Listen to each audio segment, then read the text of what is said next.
नमस्कार, मी अक्षय जहागीरदार आणि आपण पाहत आहात आजची बातमीपत्र. काही ठळक घडामोडी आज आपण पाहतोय. मुंबई महानगरपालिकेमध्ये ठाकरे बंधू एकत्र आलेले आहेत. मात्र याच्यावरती मुख्यमंत्री आणि उपमुख्यमंत्री यांनी जहरी टीका केलेली आहे. दुसरी बातमी आहे कोल्हापुरातून. कोल्हापुरात महायुतीचे 70 जागांवरती एकमत झालेलं आहे. त्याचबरोबर तिसरी बातमी जी आहे ती अमेरिकेच्या ब्लूबर्ड ब्लॉक 2 उपग्रहाचं यशस्वी प्रक्षेपण झालेलं आहे. आणि त्याचबरोबर शिवाजी विद्यापीठाचा 62वा दीक्षांत समारंभ पार पडलेला आहे. आजच्या ठळक बातम्या आणि त्याच्या सविस्तर विश्लेषण आपण पाहणार आहोत. ठाकरे बंधू एकत्र, मुख्यमंत्री उपमुख्यमंत्र्यांची जहरी टीका.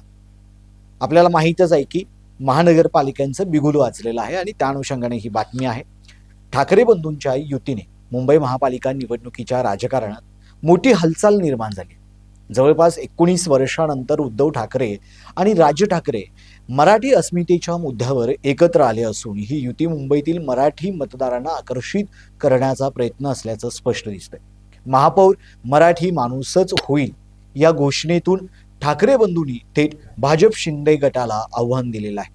मात्र युतीची घोषणा झाली असली तरी जागा वाटप आणि उमेदवारांबाबत अजून स्पष्टता नाही. त्यामुळे ही युती भावनिक आकर्षणापुरती मर्यादित राहते की प्रत्यक्ष निवडणूक गणित बदलते हे पुढील काळात ठरणार आहे. सत्ताधारी भाजप व शिंदे गटाने युतीवर टीकेची धार वाढवत सत्तेसाठीची युती असा आरोप केलेला आहे. मुख्यमंत्री देवेंद्र फडणवीस आणि उपमुख्यमंत्री एकनाथ शिंदे यांच्या वक्तव्यातून ही युती प्रभावहीन ठरेल असा दावा करण्यात आलेला आहे. मात्र मुख्यमंत्री नेमकं काय म्हणाले तर 2 शून्यांची बेरीज शून्यच होते. मुख्यमंत्री देवेंद्र फडणवीस यांनी या युतीवर बोचरी टीका केली आहे. राजकारणात जेव्हा 2 शून्य एकत्र येतात तेव्हा त्यांची बेरीज ही शून्यच राहते. मुंबईकरांना आता शहर गाजवणारे नको तर प्रामाणिक सेवेकरी हवेत. ते एकत्र आल्याचा मला आनंद आहे, पण राजकीय दृष्ट्या फार काहीतरी घडेल असा जर कुणाचा समज असेल तर तो बाळबोध आहे. काही माध्यमे असे दाखवत होती की रशिया आणि युक्रेनचीच युती होते आहे. मला वाटते कुठल्याही पक्षाला अस्तित्व टिकवण्यासाठी जे करायचे असते ते त्यांनी केले. याने काही फार परिणाम होईल असे वाटत नाही. मात्र एकनाथ शिंदे यांनीही यावरती भाष्य करत असताना असे म्हणाले की ठाकरे बंधूंची युती ही सत्तेसाठी आहे. ज्यांना आपली पोरं सांभाळता आली नाही ते राज्य काय सांभाळणार. निवडणूक आल्यावरच यांना मराठी माणूस आठवतो. त्यांनी मुंबईसाठी काय केले हे सांगावे. एकूणच ठाकरे बंधूंची युती ही मुंबईच्या निवडणुकीत मराठी मुद्द्याचे पुनरागमन घडवणारी ठरली असली तरी प्रत्यक्ष राजकीय निकालावर तिचा परिणाम किती होतो याकडे संपूर्ण महाराष्ट्राचे लक्ष लागले आहे. कोल्हापूरच्या अनुषंगाने पुढील बातमी आहे महानगरपालिकेची. कोल्हापुरात महायुतीचे 70 जागांवर एकमत झालेलं आहे. कोल्हापूर महापालिका निवडणुकीच्या पार्श्वभूमीवर महायुतीतील जागा वाटपाचा तिढा अखेर सुटल्याचं संकेत मिळालेले आहेत. भाजप 34, शिवसेना 32 आणि राष्ट्रवादी 15 असा फॉर्म्युला ठरल्याने महायुतीतील अंतर्गत संघर्षाला तात्पुरता विराम मिळाल्याचे चित्र आहे.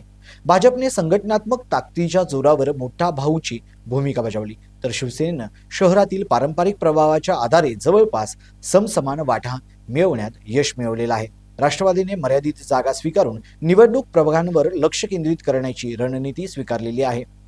दुसरीकडे महाविकास आघाडीतील जागा वाटपाचा फॉर्म्युला पाहता काँग्रेसचा दबदबा स्पष्ट दिसतो. काँग्रेसला मोठ्या प्रमाणात जागा देण्यात आल्याने ठाकरे शिवसेना आणि शरद पवार गटात अस्वस्थता निर्माण झाल्याची चर्चा आहे.